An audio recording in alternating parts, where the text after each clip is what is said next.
Can you hear me? I hope y'all ready for a fast ride. Cause that's what we going for tonight. So sit back, buckle up, y'all racing with the stars tonight. Listen. We will discuss something trendy, time eating, and useful social media. We have here teenagers to hear from them their own views and opinion in using social media as their communication.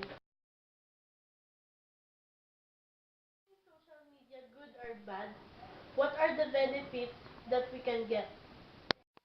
Based on my experience, social media is useful, but at the same time, there are some disadvantages.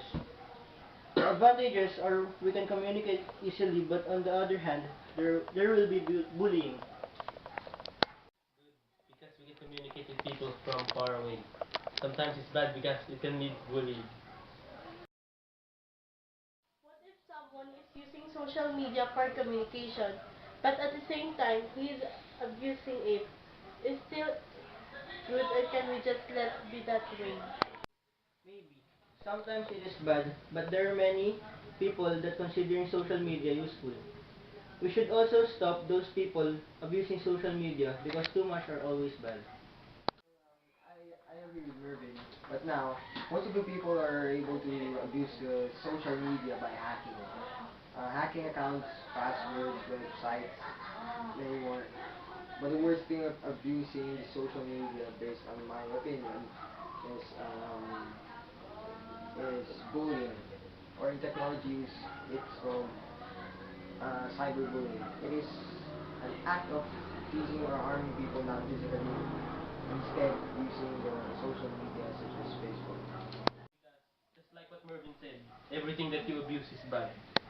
How does social media affect the community? I agree with Edric. Social media can affect community very well because for me it is very useful because we can learn at it because it almost has everything. It has news, trends, information, entertainment, recreation, sports, fashion, what's new, and etc. Social media can affect the community. For example, you want or you need to ask someone but you cannot ask in person. You can chat her on Facebook, or also you can ask your classmate what is your assignment or what is your project, or ask your crush for a date. Social media affected me because it can help me chat with my classmates if there's any assignments, projects, and many more. And I can also chat with someone that she doesn't know me but I know her. And I can chat her with Facebook. And we can chat there even if we're not in school, and because I'm so shy and then I cannot chat her in person. That's all. Like what Mervin said, many things affected in social media through community, news, information, in places on the computer shops to increase negotiations and many more. But social media not only affected the community but also the famous people, such as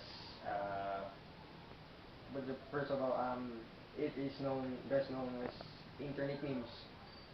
Is the best example is the troll face of Yao Ming, and PewDiePie, the YouTuber Rick Astley, and Robert Downey Jr. and many more. Thank you for sharing your views and opinions, guys. I hope our viewers and listeners had been satisfied of what we discussed. Thank you for all the people and staff who helped to make this event possible. And now, to our listeners, I, as the moderator, is challenging you to limit and not abuse the social media. Don't let it destroy your studies. Learn to have limitation. Use it for the better, not for the worse. Thank you. Cause Uptown Funk don't give it to you. Cause Uptown